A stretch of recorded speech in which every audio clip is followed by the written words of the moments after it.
तर नमस्कार मंडळी, आपल्या नवीन ब्लॉगमध्ये पुन्हा एकदा तुमचं स्वागत आहे। आज आपण चाललो आहे वरळीला काही एक स्पेशल कामासाठी।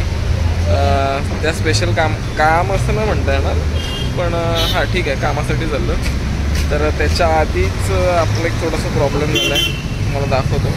ती बघा आपल्या सखीचा, अरे काका मध्ये कुठे येत आहे, आपला सखीचा मागचा टायर थोडासा पंक्चर दाखवतोय। तर आपला पंक्चरवाला आहे नेहमीचा, चांगला आहे, त्यामुळे आपण याच्याकडेच पंक्चर करतो। तर थोडंसं पंक्चरचा विषय सॉर्ट आउट करायचा आहे आणि नंतर निघायचं आहे। आजचा ब्लॉग कशासाठी आहे किंवा मी कुठे चाललो आहे, काय आहे, मी तिकडे जाऊन काय करणार आहे, मी थोडक्यात तुम्हाला थोड्या वेळात सांगतो। जरा आपला सखीचं सॉर्ट आउट होते आपला पंक्चरचं, आणि मग एका ठिकाणी प्रॉपर थांबून मी तुम्हाला सविस्तर त्या गोष्टी सांगेन की मी कशासाठी चाललो आणि काय दाखवणार तर आहेच, पण मला थोडक्यात आधी इंट्रो द्यायला पाहिजे ना, त्यामुळे। तर मंडळी आपण आता माहीमला पोचलो आहे, माहीमच्या चर्चजवळ। आणि ट्रॅफिक बघा एकदम वन साईड आहे। तर मंडळी फायनली आपण दादरपर्यंत पोचलो आहे। थोडासा मध्येच झाडांचं पाणी पडतं, थोडासा मध्येच पावसाचा विषय होता, त्यामुळे विंडशीटर घातलं। पाऊस पडून गेलेला ॲक्च्युली, पण म्हणजे बाईक्स असतात ना जाणं येणारे, ते बाईक चिखल, एक तर टी शर्ट बघा कसं घातलं, एक दोन थेंब उडाले, म्हणून मी जॅकेट घातलं, म्हटलं गरम झालं तरी झालं, पण टी शर्ट खराब होता कामा नये। तर मी तुम्हाला सांगणार होतो की मी कुठे चाललो आणि कशासाठी चाललो आहे। ॲक्च्युली मी चाललो आहे वरळीला। आपली अपर्णा आहे ना, तिच्या म्हणजे ती एका संस्थेला अटॅच आहे, म्हणजे त्यांचे एक सर आहेत राजेश सर म्हणून। त्या राजेश सरांनी आणि त्यांच्या काही स्टुडंट्स लोकांनी, म्हणजे असं काही त्याचे मित्रमंडळी म्हणा किंवा काय, मला एक्झॅक्ट माहीत नाही, पण एक मला जेवढा एक अंदाज आहे त्याच्यावरून सांगतो, त्या लोकांनी एक आभा परिवर्तनवादी संस्था म्हणून अशी एक संस्था चालू केली आहे 2013ला। तिला आत्तापर्यंत 12 वर्ष इथे झाले। ती संस्था ॲक्च्युली मुलांना शैक्षणिक जो काही शैक्षणिक ज्या काही वस्तू लागतात शिक्षणाच्या बाबतीत म्हणा, पुस्तकं, वह्या किंवा हे सगळं फ्री ऑफ कॉस्टमध्ये पुरवण्याचं काम करते। प्लस त्यांनी अवयवदानाचं उपक्रम चालू केलेलं, म्हणजे रजिस्ट्रेशन करून ते लोक जनजागृती करतात। अवयवदान, बॉडी डोनेशनचं आहे की नाही माहीत नाही, पण अवयवदानाचं माहीत आहे। प्लस त्यांनी एक लायब्ररी चालू केली आहे। ती लायब्ररी तिथे 500 रुपये आपण असं एक ते लोक एंट्री फी असं नाही म्हणता येणार, ते लोक 500 रुपये तुम्हाला त्या लायब्ररीचं जर हे पाहिजे असेल, मेंबरशिप पाहिजे, 500 रुपये तुम्ही भरून ती मेंबरशिप घेऊ शकता। आणि तिथे सगळ्या प्रकारची पुस्तकं आहेत, हिंदी, मराठी, इंग्लिश, अशी सगळ्याच प्रकारची पुस्तकं तुम्ही ते वाचण्यासाठी जाऊ शकता। प्लस तुम्ही ज्यावेळी तुमचं ते रिफंडेबल आहेत 500 रुपये, तुम्हाला जेव्हा नाही जायचं असेल तेव्हा तुम्ही ते बंद करू शकता मेंबरशिप, आणि ते 500 रुपये रिटर्न घेऊ शकता। असं बऱ्याच गोष्टी ते लोकांच्या चालू असतात त्यांच्या संस्थामार्फत। आभा परिवर्तनवादी संस्था बऱ्याच युवांमध्ये खूप चांगल्या गोष्टींचं जनजागृती त्यांची चालू असते। हां, एक खास गोष्ट म्हणजे ते लोक जे असे थोडेसे डोळ्याने आंधळे असतात म्हणा, किंवा ते पेपर रायटिंग, मला आता एक्झॅक्ट शब्द आठवत नाही, माफ करा, पण त्यांचे पेपर लिहिण्यासाठी ते लोक स्वतः रायटर पण देतात। आय थिंक 1600च्या आसपास काहीतरी त्यांच्याकडे रायटर्स आहेत की ज्या अशा मुलांना मदत करतात पेपर, त्यांना कोणतीही परीक्षा लिहिण्यासाठी। तसे बरेच चांगले उपक्रम आहेत। आज त्यांचं आता शाळा चालू होणार आहे, त्याच्या आधी त्यांचं शैक्षणिक जे सामग्री आहे ते लोक पोलादपूर, म्हणजे जिथे दुर्गम भाग आहे, जिथे गरज आहे जास्तीत जास्त मुलांना, तिथे ते लोक प्रोव्हाइड करतात। आज त्याची पॅकिंग आहे। तुम्ही फायनान्शियली मदत पण करू शकता त्या संस्थेला, किंवा तुम्हाला असं नाही जमलं तर तुम्ही मी आज फिजिकली मदत करण्यासाठी चाललो आहे। याच्या आधी मी एकदा दोनदा त्यांना फायनान्शियली, म्हणजे जसं ज्याला जसं जमेल तसं, हां, तर ज्याला जसं मदत करता येईल तसं आपण करू शकतो। आणि मी नंतर आपला ब्लॉगच्या एंडला काही गोष्टी टाकेन, मग तुम्हाला जसं ज्याची जशी इच्छा होईल. कारण की सत्कार्य आहे, सत्कर्म पण आपण म्हणू शकतो. आपण केलं सत्कार्य आहे जे त्या संस्थेमार्फत चांगल्या चांगल्या गोष्टी करतात, तर आपण थोडीशी का होईना त्यांना हेल्प नक्कीच करू शकतो. आणि सध्या ही गरज आहे. आपल्या हातून चांगल्या चांगल्या गोष्टी घडल्या गेल्या पाहिजेत. तर बघूया, आता मी दादरला तर पोचलो आहे. आता एकदा अपर्णाला फोन करतो, त्यांचं कसं काय आहे प्लॅनिंग बघा, आणि आपण त्यांच्या त्या स्पॉटला जाऊ, बाकीचा ब्लॉग कंटिन्यू करू. मंडळी फायनली आपण आपल्या लोकेशनवरती पोचलो आहे. हे श्री सिद्धी सागर म्हणून बिल्डिंग आहे. याच्या ग्राउंड फ्लोअरला ऑफिस आहे आपलं. आणि हा एरिया ॲक्च्युली वरळी गाव लागतो. इथे राईट मारला की वरळी कोळीवाडा आहे पूर्ण. आणि आता जाऊया, बघूया. सगळे ॲक्च्युली ते लोक गोळा झालेत, तर बघूया आतमध्ये जाऊन आपल्याला काय काम करायचं आहे किंवा आपल्याला काय माहिती मिळते कसं काय. तर फायनली आपण पोचलो आहे आभा परिवर्तनवादी संस्था. आपण बिल्डिंगमध्ये एंट्रन्स केलं ना की बॅक साईडला आहे त्यांचं ते ॲक्च्युली लायब्ररी पण आहे प्लस त्यांचं ऑफिस पण आहे. हेच आता आतमध्ये जाऊन बघूया. चपला तर भरपूर आहेत, बघूया कोण कोण आहेत कसं काय. काही लोक आपल्याला ओळखतात, काही लोक नाही ओळखत. Let's see. तर मंडळी आपण फायनली आपल्या स्पॉटला आलो. मगाशी मी तुम्हाला दाखवलं आपण कसं काय, म्हणजे कुठे आहे त्यांचं मेन ऑफिस. आणि ती लायब्ररी आहे, लायब्ररी प्लस ऑफिस आहे ना आपले. हां, लायब्ररी प्लस ऑफिस आहे. आणि माझ्या मागे बघू शकता आपलं हे सगळं, आपल्याला हे सगळं पॅकिंग करून जायचं. आज होईल की नाही डोंट नो, पण आज जेवढं होईल तेवढं किंवा बाकीचं उद्या करता येईल तसं. आपण आता सरांची ओळख करून देऊया आणि सरांशी बोलूया काही गोष्टी. म्हणजे मी तुम्हाला तुमच्यापर्यंत तो कन्सेप्ट केला पाहिजे की आभा परिवर्तनवादी संस्था काय करते किंवा काय त्यांचं काय कार्य आहे. आणि बघूया म्हणजे कसं जेवढं त्यांना सांगता येईल तेवढं ते सांगतील. आणि बाकी ब्लॉग आपण कंटिन्यू करा. आता सरांशी ओळख आणि सरांची ओळख एक दुसरी पण सांगतो की आपल्या लास्ट गुढीपाडव्याच्या ब्लॉगमध्ये जो लहान गोंडस मुलगा होता शार्विक, त्याचे हे वडील पण आहेत आणि त्याची आई पण आहे. तर आपण बघूया, त्यांच्याशी बोलूया आणि त्यांच्याकडून जास्तीत जास्त माहिती घेण्याचा प्रयत्न. तर आपले राजेश सर तिकडे शालमलीताई बसले, इथे अपर्णा मामी बसले आपली, आणि इथे अक्षरताई बसले इकडे. तर आपण राजेश सरांकडून इन्फॉर्मेशन त्यांच्याकडून जेवढी घेता येईल तेवढा आता प्रयत्न करूया. तर राजेश सर, आभा परिवर्तनवादी संस्था हा कन्सेप्ट कोणाचा किंवा म्हणजे कशी सुरुवात झाली आणि किती वर्ष झाली, कसं काय? 2013ला आभाची सुरुवात झाली वरळीमध्ये. हां. आणि माझ्यासोबत काही लोक होती, त्या सगळ्या तरुण मुलांना सोबत घेऊन आपण आभाची सुरुवात केली. ओके. आणि त्यावेळेला फक्त अशी काही क्लॅरिटी नव्हती की नक्की काय करायचं काय नाही करायचं. फक्त एक सामाजिक काम करायचं आहे, आपण समाजाचं देणं लागतं आपलं. ओके. तर ते सामाजिक काम करावं म्हणून सुरू केली होती. तेव्हा काही क्लॅरिटी नव्हती की आपल्याला कोणत्या विषयांवर काम करायचं. जसं की आत्ता आभा एज्युकेशन, एम्पॉवरमेंट, एन्व्हायरमेंट, रिलीफ आणि अवेअरनेसवर काम करते. ओके. क्लॅरिटी आलेली आहे. ती बाय द टाईम जसं वय वाढत गेलं, जसं जास्त काम केलं तशी मॅच्युरिटी आली आणि ती क्लॅरिटी आली. पण त्यावेळेला तसं काय नव्हतं. फक्त सोशल वर्क करायचं आहे, सोसायटीचं काहीतरी सर्व करायचं आहे, एवढंच एक इंटेन्शन होतं त्यावेळेला. ओके. सो त्यावेळेला 30-40 विद्यार्थी होते सोबत आणि त्यांना घेऊन आभाची सुरुवात झाली 2013ला. मग पथनाट्य असतील, त्याच्यानंतर आदिवासी पाड्यांमध्ये जाऊन काम करणं असेल वगैरे. तर अशा माध्यमातून आपण काम करायला सुरुवात केली. आणि मग हळूहळू संविधानाचं काम करायला सुरुवात केली.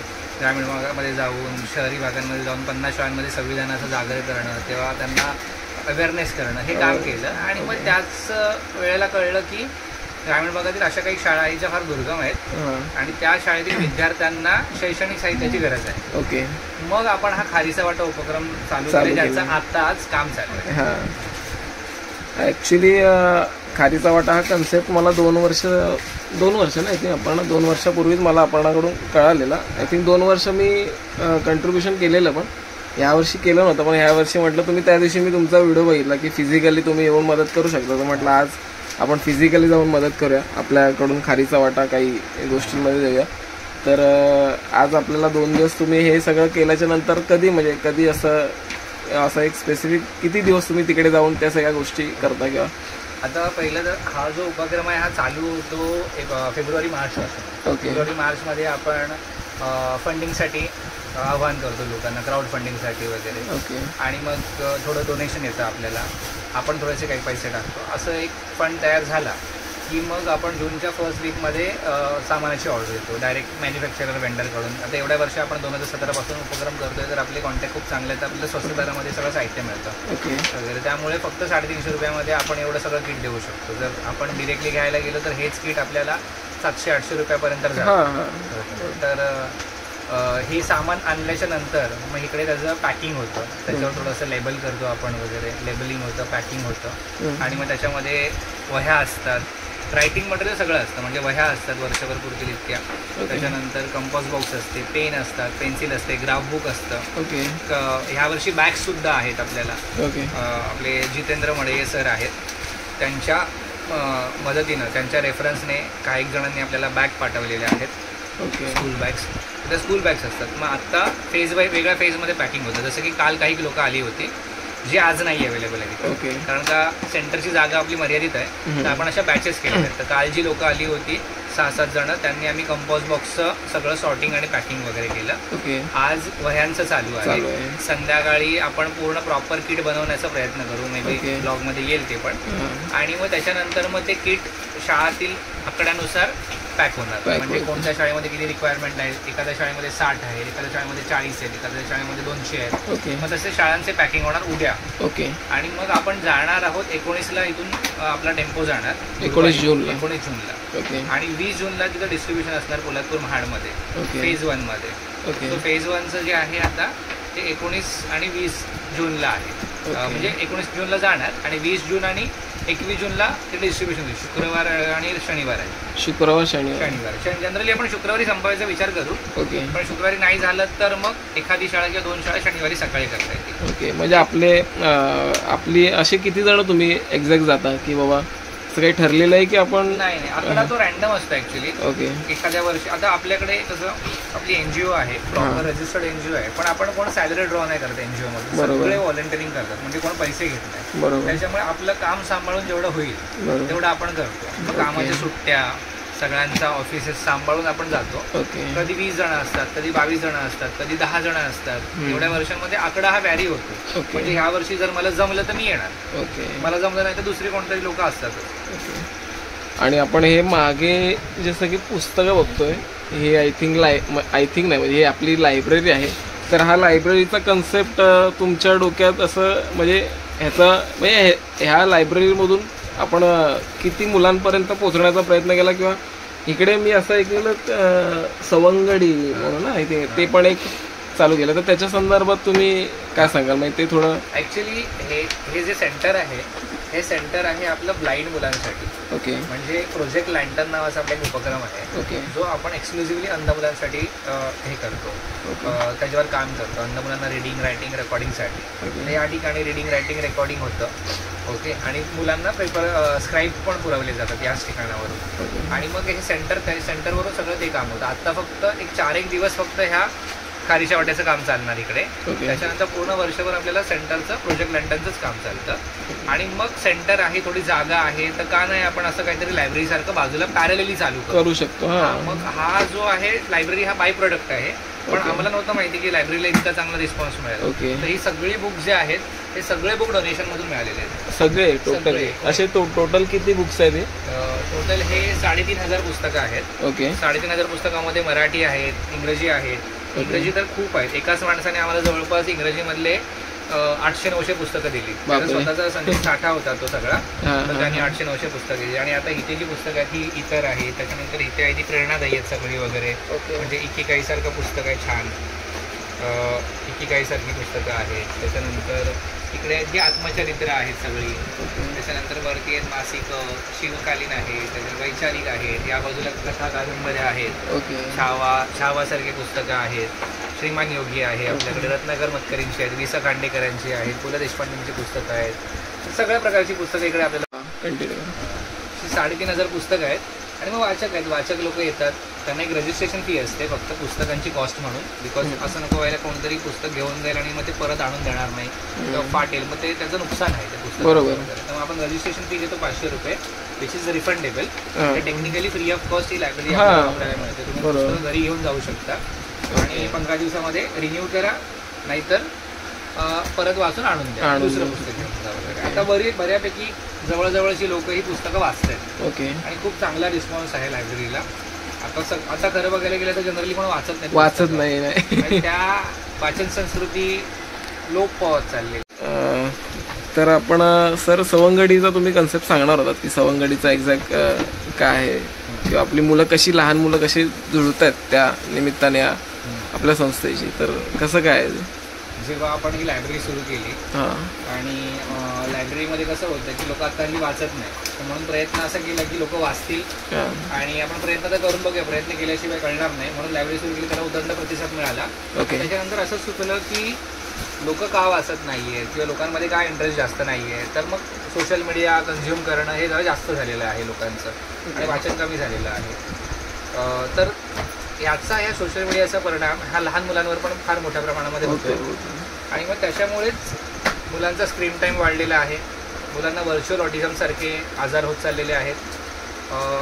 महाराष्ट्र टाइम्सने मला एका हेल्थ या टॉपिकवर बोलण्यासाठी बोलवलं होतं. ते पब्लिश पण झालेलं आहे महाराष्ट्र टाइम्सच्या याच्यामध्ये. तर त्याच्यामध्ये कुपर हॉस्पिटलच्या एक डॉक्टर आल्या होत्या ज्यांनी या सगळ्या गोष्टींवर अभ्यास केलेला आहे, काम केलेलं आहे वगैरे. तर या ज्या डॉक्टर आहेत त्यांनी असं सांगितलेलं आहे की पुढच्या काही वर्षांमध्ये म्हणजे काही डेकेड्समध्ये भारतातील 50% लोकांना मायोपिया नावाचा आजार होईल, जो दृष्टी संदर्भातला आजार आहे तो. आणि तो का होतोय तर स्क्रीन टाईम वाढल्यामुळे. म्हणजे स्क्रीन टाईम जे वाढलेलं आहे, वाढतं स्क्रीन टाईम आहे, हे कमी करावं यासाठी काय असलं पाहिजे, मुलांनी मैदानी खेळ खेळले पाहिजे, मुलांनी एकमेकांसोबत खेळ खेळले पाहिजे, म्हणजे घरातले असतील तरी सुद्धा चालेल इंडोर, पण ते स्क्रीन रिलेटेड नसले पाहिजे, मोबाईलवर नसले पाहिजे. मग यासाठी आम्ही इकडे उपक्रम चालू केला सवंगडी म्हणजे फ्रेंड्स. मग इकडे मुलं येतात संडेला आणि मग त्यांना आम्ही वेगवेगळ्या सापशिडी असेल, कॅरम असेल, चेस असेल, वेगवेगळ्या प्रकारचे ब्रेन गेम्स पण इकडे आहेत. आता ऍक्च्युली हे सगळं पॅक झालेलं आहे ना, आता ते गेम्स पण मी व्हिडिओ पाठवतो, ते तुम्ही तुमच्या व्ह्यूअरला दाखवू शकता. तर तशा प्रकारचे गेम्स आपण घेतो, त्यांना गोष्टी सांगतो, स्टोरी टेलिंग होतं, गाणी गातो, कविता गातो. याच्यामुळे मुलांचा एक तो स्क्रीन टाईमचा जो वेळ आहे तो कमी होतोय आणि त्याच वेळेला मुलांना आम्ही थोडंसं वेगळ्या पद्धतीने अवेअर करतो की आपला स्क्रीन टाईम कमी करून ही जे लायब्ररी वगैरे आहे ही जॉईन करायला पाहिजे किंवा पुस्तकं वाचली पाहिजे. त्याच्यानंतर आई वडिलांबरोबर खेळलं पाहिजे, इतर जे गेम्स आहेत, ब्रेन गेम्स असतील किंवा काय, क्वालिटी टाईम स्पेंड केला पाहिजे स्क्रीन टाईम सोडून. म्हणून हा सवंगडी उपक्रम चालू केला आहे, त्याला पण सुद्धा उदंड प्रतिसाद आहे. पण ॲक्च्युली हा कन्सेप्ट मला असं वाटतं की पर्सनली आपण आई वडिलांना जास्त सांगितलं गेलं पाहिजे, कारण की आई वडीलच कधी कधी अरे रडायला लागलं की डायरेक्ट मोबाईल असं देऊन मोकळे होतात. आणि आई वडिलांकडे पर्याय पण नसतात, कारण का न्यूक्लिअर फॅमिली झालेली आहे, छोट्या छोट्या फॅमिली झालेल्या आहेत. पहिले कसं असायचं की मोठी फॅमिली असायची, म्हणजे आई बाबा काम करतायत घरातलं, तर मग ज्याचे आजी आजोबा असतील तर ते त्या मुलांना घ्यायचे, खेळायचे त्यांच्याबरोबर. आता न्यूक्लिअर फॅमिलीमध्ये काय होतं की आई पण कामाला जाते, बाबा पण कामाला जातात, घरी आल्याच्या घरातली कामं करायची आहेत, मुलांना घ्यायचं की घरातली कामं करायची, जेवण पण जेवायचंच आहे, ते पण बनवायचं आहे. सो त्यांच्याकडे पण काय पर्याय नाही. पण शेवटी ही गोष्ट पण पुढे जाऊन मोठी भयंकर होणार आहे, त्यामुळे या गोष्टीकडे पण लक्ष दिलं पाहिजे त्या अनुषंगाने. आता सवंगडीचा प्रयत्न हाच आहे की ह्या लेवलवर आणखी काय करता येईल का. आता मी जानेवारीपासूनच चालू केलं, तर आता आम्ही त्याच्यावर पायलट बेसिसवर फक्त एक्सपेरिमेंट करतोय, मुलांशी संवाद साधतोय, पॅरेंट्सशी संवाद साधतोय. तर त्याच्यानंतर तो प्रोजेक्ट लेवलला थोडंसं काही महिन्यानंतर जाईल की हे आणखी वेगळ्या पद्धतीने कसं आपल्याला काम करता येईल की जेणेकरून ह्याच्यावर प्रोडक्टिव्ह काहीतरी गोष्ट होईल वगैरे. तर त्याला टाइम लागेल. आता सध्या आम्ही फक्त एक्सपेरिमेंट करतोय, समजून घेते की प्रॉब्लेम काय आहे तो सवंगडीच्या माध्यमातून. आणि आपलं ते एक अवयवदानाचं, आणि मी बऱ्याच वेळी बघितलं तुमचे कॅम्प्स भरपूर ठिकाणी असे लागलेले होते की अवयवदान प्लस बॉडी डोनेशनचं पण ती जनजागृती तुम्ही करताय, म्हणजे जास्तीत जास्त लोकांपर्यंत पोहोचवण्याचा प्रयत्न करताय. तर त्या कन्सेप्टसाठी तुम्ही काय, म्हणजे कोणत्या लेवलला अजून तुमचं काम चालू आहे किंवा किती लोक इंटरेस्टिंग आहेत त्या ह्याच्यात, लोकांचा रिस्पॉन्स काय? आता ऑर्गन डोनेशन आणि बॉडी डोनेशनचं हे जे आपण काम चालू केलेलं आहे हे नोंदणी स्वरूपातलं आणि अवेअरनेस स्वरूपातलं काम आहे. बऱ्याचदा कसं होतं की बरीच लोक ही ऑर्गन डोनेशन आणि बॉडी डोनेशनच्या म्हणजे त्यांना एक टॅबू आहे, त्यांना असं वाटतं की लोक जिवंतपणेच अवयव काढतात का वगैरे किंवा असं काय. तर नाही आहे, अवयवदान आणि बॉडी डोनेशन हे मरणोत्तर करायचं असतं आणि ते पण ब्रेन डेथ झालं, त्या काही कंडिशन्स वगैरे आहेत, तर ते झाल्याच्या नंतरच आपण ऑर्गन डोनेशन आणि बॉडी डोनेशन करू शकतो. तर आता सुरुवातीला आपण केम हॉस्पिटलचं जे डिपार्टमेंट होतं बॉडी डोनेशनचं, त्या डॉक्टर कामाक्षी मॅडम होतं, त्यांच्या गायडन्सखाली आपण हा उपक्रम चालू केला होता. म्हणजे त्यांनी आम्हाला गाईड केलं होतं की तुम्ही अशा पद्धतीने अवेअरनेस करू शकता. ते आता रिटायर्ड झालेत. खूप छान त्यांनी आम्हाला हेल्प केली होती त्यावेळेला वगैरे. आणि त्याच्यानंतर नोटोसोबत त्यांच्या गाईडलाईनखाली आम्ही अवेअरनेस करण्याचं काम करतो. ऑर्गन डोनेशन आणि बॉडी डोनेशन हे प्रॉपर प्युअर अवेअरनेसचं काम आहे. त्याच्यामध्ये आपण वेगळे ब्लड डोनेशन कॅम्प होतात, तिथे आपल्याला लोकसंस्था NGOs बोलवतात, तिथे आपण आपला टेबल लावतो आणि जे आलेली लोकं आहेत त्यांना आपण सांगतो, अवेअर करतो की ऑर्गन डोनेशन का महत्त्वाचं आहे, की एक माणूस 7 जणांना जीवदान देऊ शकतो वगैरे वगैरे, या सगळ्या गोष्टी आहेत. त्यासोबतच शाळांमध्ये कॉलेजेसमध्ये जाऊन सुद्धा वेगळ्या प्रकारचे सेमिनार आपण घेतो, जेणेकरून लोकांना ह्या गोष्टीचं अवेअरनेस व्हावं, लोकांनी जास्तीत जास्त नोंदणी करावी. बरं, नोंदणी केल्याच्या नंतर सुद्धा असं कंपल्सरी नसतं की तुमचं बॉडी डोनेशन आता तुम्ही नोंदणी केली तर तुम्हाला करावंच लागेल. त्यावेळेला तुमच्यानंतर तुमचे जे पॅरेंट्स आहेत, नातेवाईक ते डिसिजन घेणार आहे. बरोबर. आणि त्यांनी जर नाही म्हणत, बरं त्यांना माहिती पण म्हटणार नाही कोणाचा जीव फॉर्म भरलेला. आणि त्या माणसाने आता आपण घरी सांगितलं तर राईट. फॉर्म भरणं ही फक्त एक प्रक्रिया आहे, औपचारिक प्रक्रिया आहे अवेअरनेसची, की मी हे काहीतरी करतोय म्हणून वगैरे, बरोबर आहे. आणि फॉर्म भरल्याच्या नंतर आपण घरच्यांना सांगायचं आणि मग ते पटवून द्यायचं त्यांना व्यवस्थित वगैरे. आणि हे पटवून दिल्याच्या नंतर मग आपलं कोणाची फॅमिलीमध्ये डेथ झाली तर मग आपण त्यांना कॉल करायचं, कॉन्टॅक्ट करायचं. कॉन्टॅक्ट नंबर दिलेले असतात, त्यांना कॉन्टॅक्ट करायचं की आम्हाला पण कॉन्टॅक्ट करू शकता, आमचा पण एक नंबर दिलेला असतो. मग आम्ही हॉस्पिटलसोबत बोलून डॉक्टर्स प्रॉपर येतात आणि सगळ्या गोष्टी व्यवस्थित करतात. असं वाटणार पण नाही की एखाद्या माणसाचं ऑर्गन डोनेशन झालेलं आहे, अवयव त्यातले काढलेले आहेत आणि दुसऱ्याला ह्याचं जीवदान मिळालेलं आहे आणि बॉडी एकदम व्यवस्थित तशीच असते. या संदर्भातला अवेअरनेस आपण करतो. तर आपलं जे अवयवदानाचा उपक्रम आहे त्या उपक्रमाच्या माध्यमातून आता एक ऑर्गन डोनेशन झालं सुद्धा. अरे वा, चांगली गोष्ट आहे. प्रॉपर झालेलं आहे. आपण आता थोडीफार अशीच माहिती घेत राहूया. आता सध्या थोडंसं हेल्प करूया आपण ज्या कामासाठी आलो आहे. ब्लॉग तर कंटिन्यू करायचंच आहे आपल्याला, पण थोडासा आपला पण हातभार लागला पाहिजे चांगल्या कामासाठी. तर आपण थोडंसं इथे करूया. नंतर आपलं अपर्णाबरोबर एक गोष्ट आणायला जायचं मार्केटला, तर ते पण आणायला जाऊया.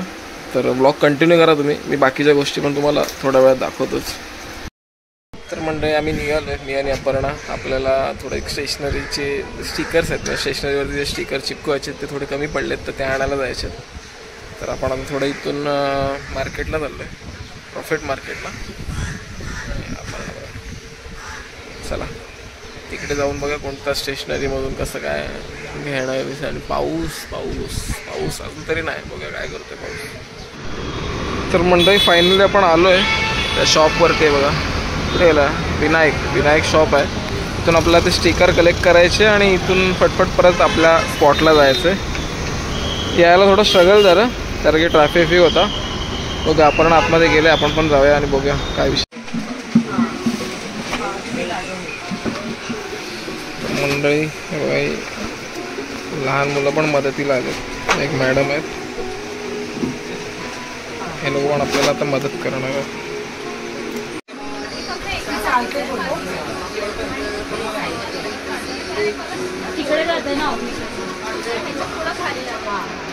फक्त ह्याच वाल्या बुकला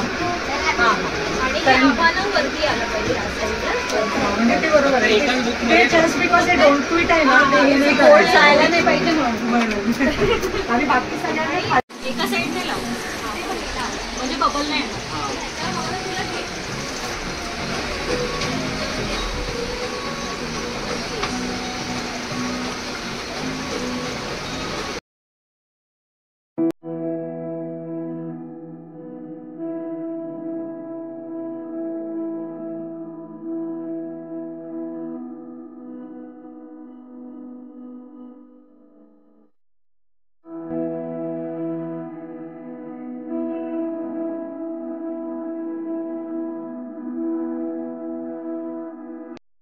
तर मंडळी आपण मगाचपासून म्हणजे सकाळपासून जे काही म्हणजे आपला स्टिकर लावण्याचं म्हणा किंवा ते सगळं जे काम करत होतो, तर आपला सर आत्ता आपण त्या किटमध्ये काय काय देणार आहोत लहान मुलांना, शैक्षणिक ज्या काही वस्तू आहेत त्या काय काय देणार आहेत ते सर आपल्याला दाखवणार.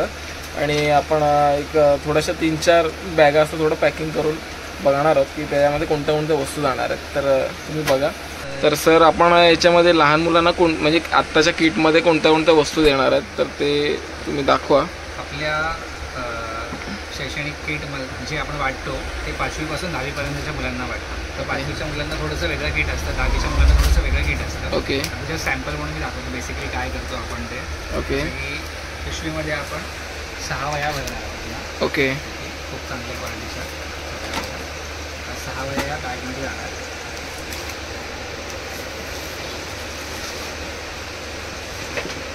आणि ही बॅग जाणार आहे स्कूल बॅग. ओके त्याच्यानंतर अशी कस्टमाइज कंपोस्ट बॉक्स आहे. ओके चांगलं त्याच्यामध्ये सगळ्या सगळं साहित्य आहे त्याच्यामध्ये. ही कंपोस्ट बॉक्स जाणार आहे. सोबतच 4 पेन, ओके पेन्सिल ओके 2, कलरचं चॉकचं छोट्या मुलांना लहान मुलांसाठी हां आणि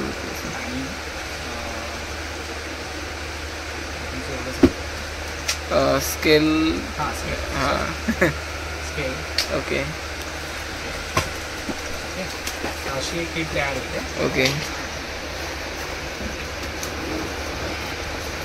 बॅग आणि देताना डायरेक्ट आपण मुलांना देणार. हां छान आहे, कन्सेप्ट खूप छान आहे आणि एफर्ट्स पण खूप आहेत.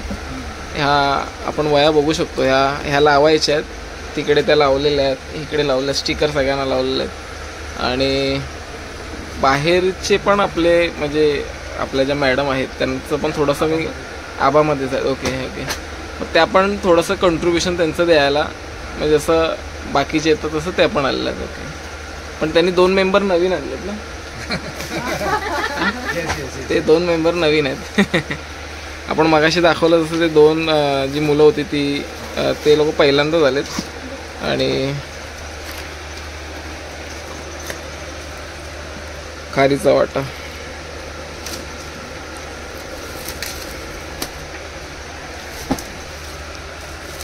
छान आहे. आता हे सगळं आपल्याला मला वाटतं खूप फुरसत अजून उद्याचा दिवस तरी जाईल सगळं रेडी करेपर्यंत पूर्ण सगळे किट रेडी होतील. आज फक्त बेसिक आपण शॉर्ट केलेलं आहे. उद्या रात्री सगळे किट रेडी होतील. ओके आणि किट रेडी काय झाल्याच्या नंतर बाकी सगळ्या गोष्टी आपण जाणार आहोत गुरुवारी.